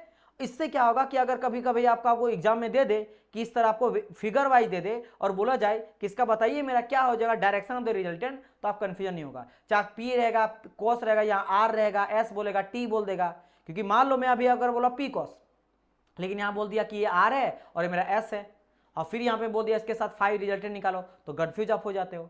तब यहाँ पे ये चीज बहुत इंपॉर्टेंट है कि ये चीज समझना आपको पड़ेगा। समझ गए क्लियर, समझ गए डियर, मैं क्लियर बोल रहा हूं, समझ गए क्लियर, समझ गए डियर, है ना। चलिए बताइए क्या ये चीज समझ आ गया आप लोग को, इसमें बहुत बच्चे फंसते हैं, इसलिए बताना बहुत इंपॉर्टेंट हो जाता है इसको, है ना। चलिए चलो देन हम लोग इस पेज को समझते हैं, अब थोड़ा इस पेज को समझता हूं मैं। अब यहाँ पे इस चीज को समझना कि इस चीज में क्या यहाँ पे समझाया गया है, इसको थोड़ा देखो, ठीक है। देखो आप लोग जब तक बोलोगे नहीं ना, कभी कभी बच्चे बहुत कम ने, चलो वेरी नाइस, प्रियंका विकास बोल रहे हैं यस सर क्लियर, हाँ बोला करो। अभी देखो 30 बच्चा लाइव देख रहा है, तो आप सेशन को लाइक करते चलते हो अगर आपको पसंद आ रहा तो। सेकंड आप लोग को बोलना है ना एटलीस्ट। देखो आप लोग के लिए मैं पढ़ाया जा रहा है, और आप लोग अगर नहीं बोलोगे तो मुझे क्लियरिटी नहीं मिल पाएगा, और मैं कोई चीज़ को अच्छी तरह से बना, मान लो मैं कोई चीज़ को अच्छा से समझाया अपने तरीके से, हो सकता है आपको तो अलग तरीके से समझना है, जैसे जैसे बना के आगे बढ़ गया है, आपको बताना पड़ेगा सर समझ नहीं आया, तब ना मैं एक्सप्लेन करूंगा। मैं 1000 तरीके समझाने के लिए रेडी हूँ, बट आपको बोलना पड़ेगा। चलिए वेरी नाइस, सरफराज, सरिका, आदित्य, विकास, प्रियंका सब बोल रहे सर क्लियर है, ओके डियर। नाउ अब समझते थोड़ा और चीजें, कुछ और चीजें क्या, जैसे अभी तक हम लोग एंगल लिए थे क्या, 90 लिए थे सर। 90 से जैसे और एक क्वेश्चन पूछा जाता है, वो क्वेश्चन क्या पूछा समझना। क्वेश्चन पूछा जाता है what is the value of theta, क्या बोला गया, थीटा क्या है सर, आप बोलेंगे सर ये कौन सा एंगल है, sir this is the angle between the two forces, दो फोर्सेस के बीच के एंगल को थीटा माने थे, ये फाई नहीं है ना। तो ये थीटा बोलेगा क्या होगा, यानी दो फोर्स के बीच का एंगल क्या होगा जब मेरा जो रिजल्टेंट है वो मेरा मैक्सिमम होगा। जस्ट अ मिनट, एक बहुत ही इंपॉर्टेंट कॉल आ रहा है, जस्ट अ मिनट मुझे जस्ट बताने दीजिए, ठीक है। ओके हेलो अंकल जी लाइव हैं थोड़ा, जी जी जी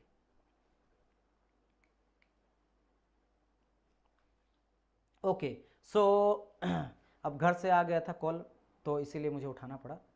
तो देखो यहाँ पे क्या बात करें, what is the value of theta when the are resultant is maximum. तो वो रखा कि बताओ थीटा का वैल्यू क्या होगा जब मेरा आर जो है ना, आर जो वो मैक्सिमम होगा। R what is the R, R is the resultant, resultant maximum होगा। समझ गए मेरी बात की, what is the value of theta when R is maximum, जब मेरा मैक्सिमम लेंगे हम लोग रिजल्टेंट। या फिर आपको ऐसे पूछेगा कि बताओ मेरा रिजल्टेंट मुझे अगर मैक्सिमम चाहिए, अगर रिजल्टेंट मुझे मैक्सिमम चाहिए उस केस में थीटा का वैल्यू क्या होगा, आपको जैसे तैसे घुमा के बोल देगा। तो इसके लिए क्या करना है भाई साहब, आप करोगे क्या, आप लोग सर रिजल्टेंट के लिए तो यही फॉर्मूला यूज करेंगे, यही वाला P square plus Q square plus 2p q cos theta, इसी को यूज करेंगे। अब यहाँ पे थीटा का वैल्यू तो चेंज करके लाएंगे, तो इसके क्या करा जाता है, तो भाई देखो दो ही स्ट्रीम केस है। आप देखो धीरे धीरे क्या होता है, आप देखो ऐसे बढ़ाते जाओगे बढ़ाते जाओगे बढ़ाते जाओगे बढ़ाते जाओगे, एंगल एंगल एंगल बढ़ाते जाओगे, तो दो स्ट्रीम पॉइंट है। एक स्ट्रीम पॉइंट ये है कि दोनों फोर्स को एक ही डायरेक्शन में रखो पी एंड क्यू को, तो यहाँ पे थीटा का वैल्यू हो जाएगा 0, और दूसरा में क्या करो, एक फोर्स इधर और एक फोर्स इधर, तो आ जाएगा इस बारी 180, तो दो लेके चलते और इसी में आपको एक बारी मैक्सिमम एक बारी मिनिमम मिल जाता है। बिल्कुल सही बात है, 0 में। अब देखो कैसे, तो क्या किया गया, जैसे आप बोल रहे हो जब थीटा का वैल्यू 0 लिया जाता है तो सिंपल cos 0 का वैल्यू होता है 1, तो ये पूरा का पूरा वैल्यू क्या आ जाता है 1 आ जाता, तो बचता क्या है p square plus Q square plus 2pq, कि cos थीटा का वैल्यू 1 आ गया तो ओनली बचा 2pq, तो 2pq यहाँ पे आ गया और P square plus Q square. और अगर आप ध्यान दिए होंगे तो ये वैल्यू क्या आ रहा है, a प्लस बी प्लस मतलब a square plus B square plus 2ab। देखो ये हो गया मेरा ए स्क्वायर, ये हो गया बी स्क्वायर और ये हो गया 2ab, A square B square plus क्या आ गया मेरा 2ab आ गया। तो this is nothing but the a plus B का होल स्क्वायर, तो ये मेरा a प्लस बी का होल स्क्वायर यहाँ पे आ जाता है। तो a is the p and b is the q, तो p प्लस क्यू का होल स्क्वायर यहाँ पे आ जाता है, स्क्वायर स्क्वायर अगर कटेगा तो आ जाता p प्लस क्यू। देखो मैं आपको कहा था ना कि प्रूव कर देंगे, तो देखो थीटा 0 है, थीटा 0 का मतलब क्या है कि p जिस डायरेक्शन में है उसी डायरेक्शन में आपका q है, तो this is nothing but the parallel forces, parallel forces है ना ये भाई, एक दूसरे भले बोलेंगे सर डिस्टेंस नहीं है, लेकिन इसके बीच में एंगल, तो एंगल कोई एंगल है ही नहीं, 0 एंगल है, तो इसीलिए दोनों को जोड़ दिया गया। तो मैंने कहा था ना जब एक ही डायरेक्शन में जाएगा तो दोनों को क्या कर देंगे, सिंपली जोड़ देंगे p प्लस क्यू को। तो यहां पे मुझे क्या देखने को मिला, यहां पे जो मुझे रिजल्टेंट मिलता है वो वैल्यू मिल जाता है मैक्सिमम, क्योंकि भाई जोड़ा जा रहा ना, पूरी तरह से जोड़ दिया गया दोनों वैल्यू को, बिल्कुल घटाया नहीं गया, जितना दोनों का वैल्यू को जोड़ दिया गया, तो इट्स अ मैक्सिमम वैल्यू। तो मैक्सिमम रिजल्टेंट कब मिला, when the theta is equal to 0, angle 180। अब जब मैं एंगल 180 लेंगे है ना, एंगल 1, आप यहाँ पे क्या बोल रहे हैं कि सर एंगल 180 है ना, नहीं आप समझ नहीं रहे हो। आप देखो डायरेक्शन P भी इधर है Q भी इधर है, मान लो यहाँ पे P है और इसी डायरेक्शन में Q जा रहा है डियर, तो इसको आप 180 कैसे बोल दोगे। देखो मेरा बात समझना कि ये मेरा हाथ है और ये दोनों हाथ है, ऐसे करके रखा हुआ है, तो फिलहाल ये भी कैसा है, दोनों मेरा हाथ का देखो ये उंगली सब फिंगर उधर जा रहा है, ये भी फिंगर, तो अभी 0 है। ये देखो धीरे धीरे बढ़ते जा रहा बढ़ते जा रहा बढ़ते जा रहा बढ़ते जा रहा बढ़ते जा रहा, जब मैं ऐसे कर दिया ना पूरा, तब ये बन गया 180, तब बन गया 180, तो अभी 0 है ना, तब अभी 0 है। अब मैं क्या कर दिया इसको, जैसे मान लो यहाँ पे मेरा Q है, P को उठाया उठाया ऐसे करते करते घुमाते घुमाते पूरा ऐसे इधर कर दिया, पूरा अपोजिट डायरेक्शन है ना, मिनिमम, हाँ मिनिमम केस 0 होता है, यस यस। तो अगर मैं ऐसे कर दिया, दोनों को अपोजिट डायरेक्शन में 180 कर दिया, इस केस में भाई 180 का वैल्यू कितना होता है, cos 180 का -1 हो जाता है, तो -2pq आ जाता है। अब देखो a square plus B square minus 2ab यहाँ पे आया। भाई ये किसका फॉर्मूला आ गया, वही मैंने कहा a माइनस बी का होल स्क्वायर का, तो यहाँ पे करेंगे a माइनस बी का होल स्क्वायर, स्क्वायर से स्क्वायर कटेगा तो होगा क्या, p माइनस क्यू, तो p माइनस क्यू यहाँ पे आ गया क्या, रिजल्टेंट। रिजल्टेंट क्या बन गया मेरा, p माइनस क्यू आ गया। तो सिंपल यहाँ पे अगर रिजल्टेंट देखता हूं मैं मिनिमम, क्योंकि घटा दिया गया ना, जो भी वैल्यू था, जैसे मान लेते इसका वैल्यू 10 था, है ना, 30 था, इसका वैल्यू 50 था, तो हम जोड़ के हो गया 80, क्योंकि दोनों को जोड़ दिया गया। यहाँ पे क्या 30 में -50 कर दिया, माइनस, मतलब इससे ज्यादा तो हो ही नहीं सकता नेगेटिव, है ना। तो यहाँ पे क्या गया, मुझे मिनिमम वैल्यू मिलता है when the theta is equal 180। और ये कब होता है, जब अपोजिट फोर्सेस देखने को मिलता है, जो मैं आपको समझाया था। अच्छा सर, क्या मुझे यहाँ पे डायरेक्शन में कोई फर्क पड़ता है, डायरेक्शन पे, तो डायरेक्शन दोनों के केस में 0 देखने को मिलता है डायरेक्शन, क्योंकि याद रखना जो डायरेक्शन लेते हैं, याद करो डायरेक्शन क्या लेके चलते थे, डायरेक्शन हम लोग लेके चलते हैं हॉरिजॉन्टल के साथ। ये मेरा रिजल्टेंट जो है वो हॉरिजॉन्टल के साथ कितना एंगल बना रहा है, फाई, तो चाहे मेरा एक डायरेक्शन में जा रहा है तब भी तो हॉरिजॉन्टल के साथ 0 में ही है, और जब इधर जा रहा है तब भी हॉरिजॉन्टल लाइन यही है, दोनों केस में 0 आता है। अब उस केस को प्रैक्टिकल तो आप समझ गए कि हाँ सर बिल्कुल सही बात है, प्रैक्टिकली देख लो, जैसे tan फाई इक्वल टू क्या आ जाता है, p sin theta plus p plus Q cos theta.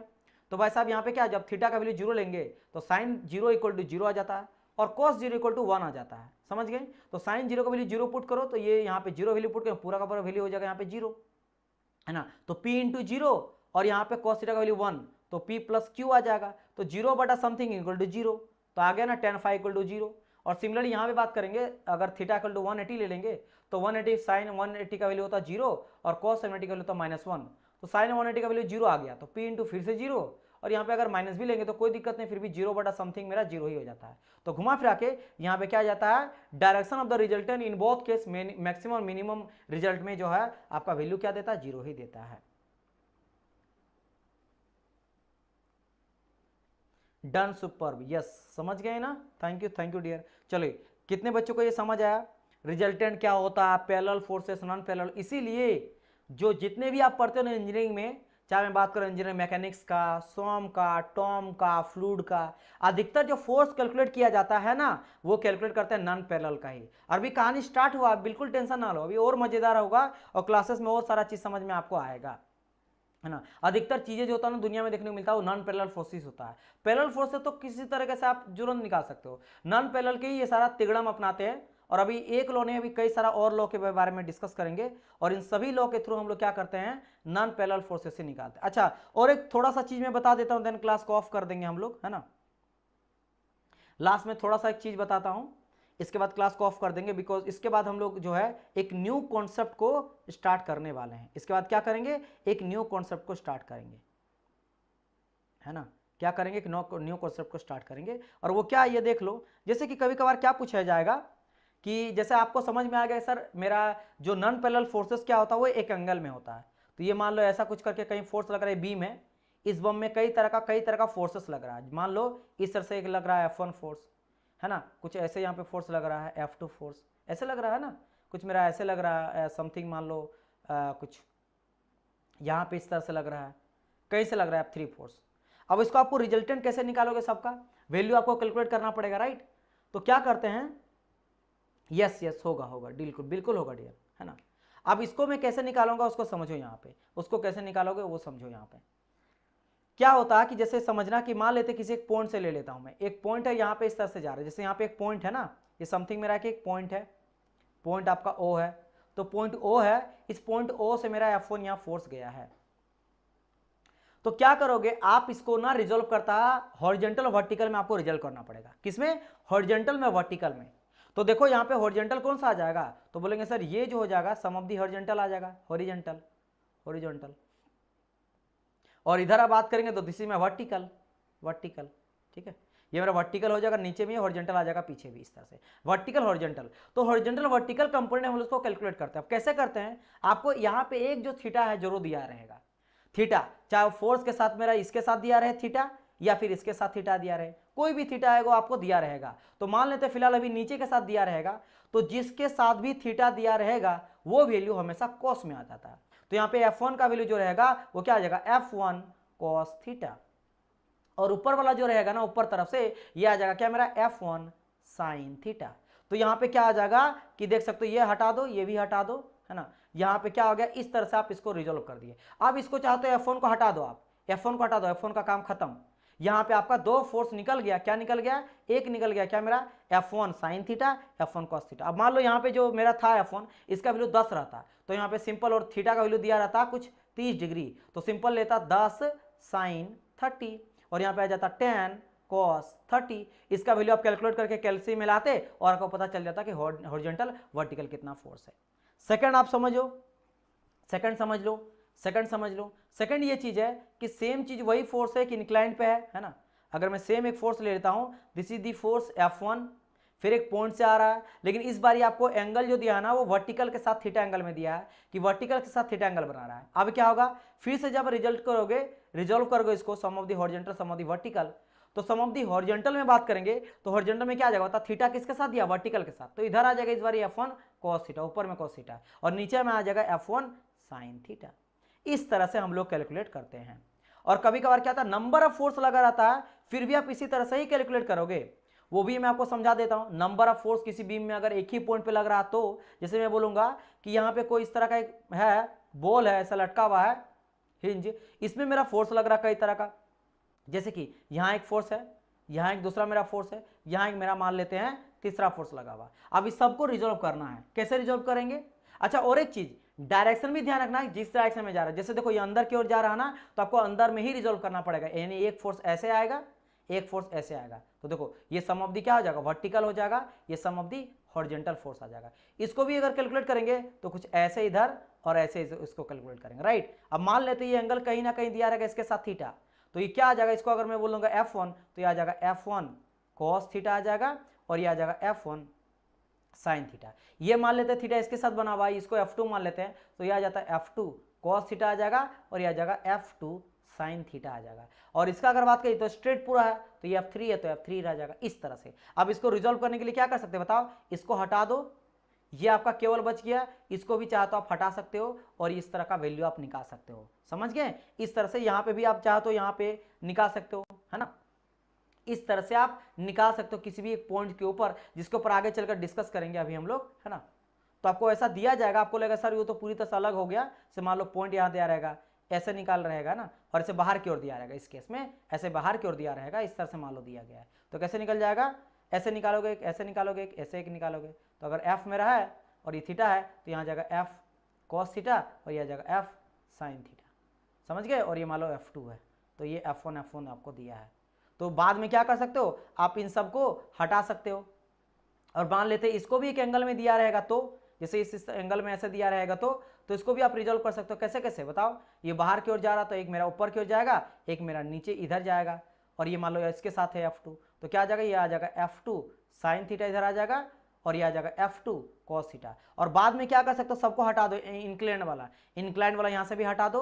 तो अब देखो आपको डायरेक्ट मिल जाएगा क्या, सम ऑफ दी हॉरिजॉन्टल यहाँ से निकाल लेना, तो sum of the horizontal equal to क्या आ जाएगा, दिस प्लस दिस, तो आ जाएगा यहाँ पे क्या है F2 मान लो है तो आ जाएगा F1 cos थीटा और प्लस F2 cos थीटा। और सम ऑफ दी वर्टिकल में क्या आ जाएगा, ऊपर दोनों ऊपर में जा रहा है तो आ जाएगा F1 sin theta plus F1 sin theta. अच्छा यहाँ पे डायरेक्शन अगर अलग है, इधर जा रहा है इधर आ रहा है तो एक नेगेटिव होगा, तो यहाँ पे बीच में एक नेगेटिव ले लेना, डायरेक्शन अलग है, समझ गए।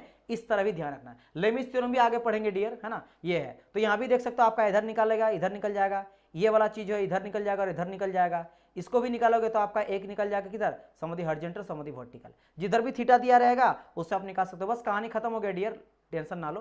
तो ये आपका F2 आ जाएगा मान लो cos थीटा, ये एंगल मान लो इसके साथ दिया रहेगा तो ये आपका F2 cos थीटा आ जाएगा F1 cos थीटा, और अगर मैं यहाँ थीटा दिया तो F3 cos थीटा, ऐसा बाकी वाला अपोजिट वाला ये क्या आ जाएगा साइन थीटा में आ जाएगा F3 साइन थीटा, इधर भी आएगा तो क्या आ जाएगा आपका F1 ये साइन थीटा में आ जाएगा और ये आ जाएगा मेरा F2 साइन थीटा में आ गया। समझ गए, क्लियर हो गया कि नहीं।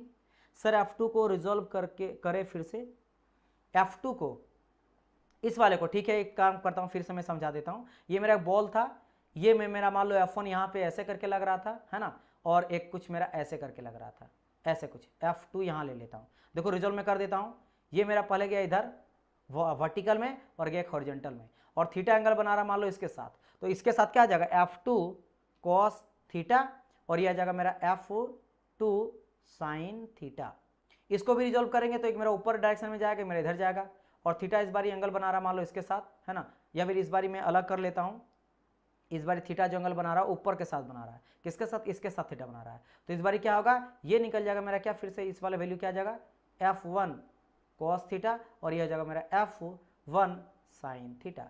अब क्या करूंगा, सारे जो इंक्लाइन एंगल है फोर्सेस उसको हटा दो, इसको हटा दिया मैं, है ना, और इसको हटा दिया, तो बस अब क्या करना, अब हमको निकालना है सम ऑफ द रिजल्टेंट।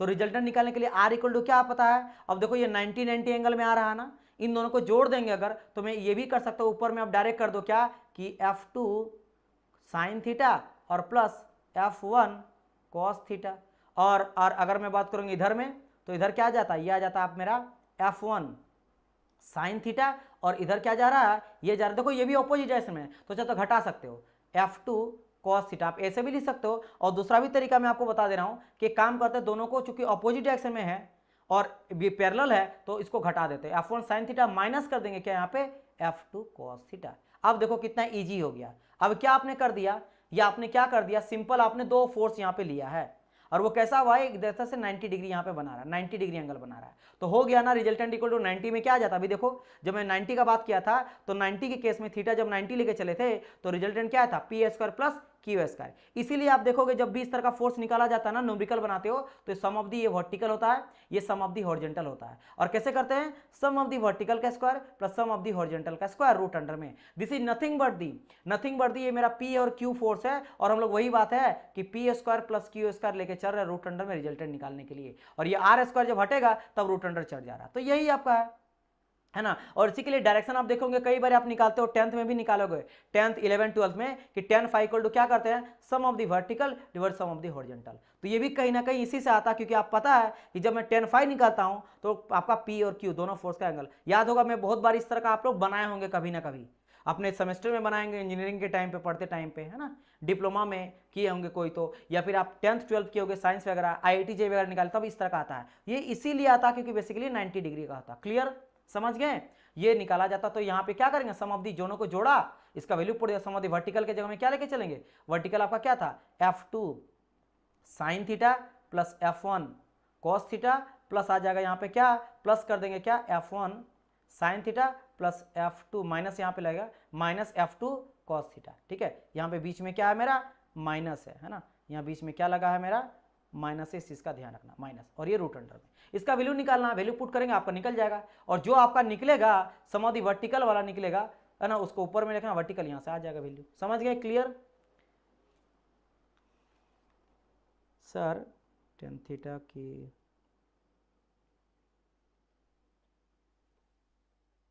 हाँ tan phi इक्वल टू क्या बोले हैं, वर्टिकल अपन हॉरिजॉन्टल लेके चलते हैं, यस,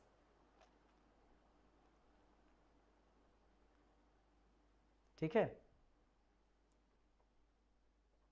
समझ गए डियर, क्या यहां तक क्लियर है, तो यहां तक यह रहा आज का कहानी, फिर कल क्या करेंगे, इसके ऊपर एक न्यूमेरिकल आप लोगों को मैं दूंगा, अभी मैं मत देखो, आंसर पता चल जाएगा आप लोग को, है ना, बनाने बोलूंगा मैं, चलिए ओके ओके, चलिए thank you so much for watching, हम लोग मिलते हैं कल डियर स्टूडेंट, तब तक के लिए goodbye and God bless you all, bye bye everyone, ठीक है।